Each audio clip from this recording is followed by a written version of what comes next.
आयना महराव गबलांबाय सोर दैखांबावनो आंखौ बे खैफोदनिफ्राय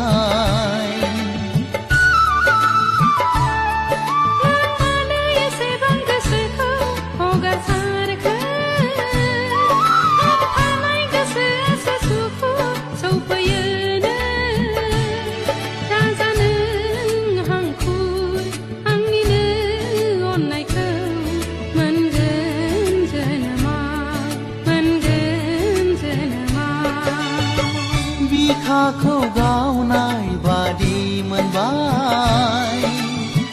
नोंखौ दसे